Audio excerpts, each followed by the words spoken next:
So they did okay on PCs, they did okay on servers. It's really the 7 nanometer chip program which is getting investors thinking about the future of this business. AMD and TSMC have a lead there, to my understanding. So do you think they've missed the bus here? Well, this is the thing. So Pat actually gave quite a bit more information on this than we were frankly expecting. If you look at the numbers overall, the numbers are very good. No question. The market's very good, so that's helping. Most of it's PCs, so I don't know how long that hangs around, and so there's a question of how much you get paid for that.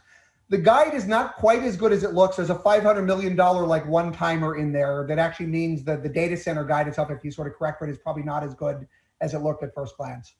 On 7 nanometers, though, Pat basically said, I've examined the data, it looks like it's fixed, and most of our products in 2023 are going to be on 7. So in some sense, you could take that as being good. The problem is the company's credibility, not Pat necessarily, but the company's credibility on this stuff is zero. So investors are still now going to worry. It looks like Intel's going to be doubling down on internal manufacturing. Maybe that is the right way to go, but you're still going to have that process risk overhanging until we actually know for sure, which won't be for several years.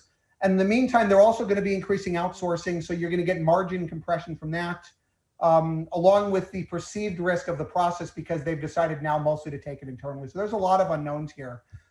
They didn't actually need to say this either. I was surprised. All Pat really had to say was, I've looked at the data over the last week. It looks pretty promising, and we'll say more in a few months. That's actually all he needed to say. If he'd said that, I bet the stock wouldn't be down in the aftermarket today. And because of the unknowns that you've just outlined there, Stacy, I see that your price target on Intel stock is $40. Considering it's currently hovering around the $60 mark, that's quite a downside that you see over the next 12 months. So of the various challenges that you have outlined, what do you see as the biggest thing that could weigh on the stock? Sure. So to be fair, the stock was like 50 or maybe a little less before they announced Pat Gelsinger. So a lot of the lift has just been hope. And look, I've sort of articulated the bull case on the stock as cheap hope. It is very inexpensive, and maybe something will go right, and Pat will bring hope. And so that's why the stock has been up since then. In terms of what they have going for them, look, like the product roadmap over the next several years, like I said, is still baked. It is still probably inferior, at least on a process side, to what AMD and their competitors are doing. They are losing share to AMD. That's going to continue. They are losing share to Apple. Apple's doing their own. That will continue.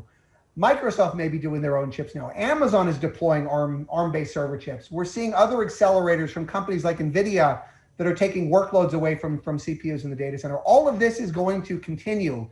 It's going to get worse over the next 2 years, not better, until they can actually right the ship in 2023. So it's all these reasons that have made us negative on the stock. And we'll see what Pat can do. Like I said, in the near term, at least he brings hope and some credibility, hopefully.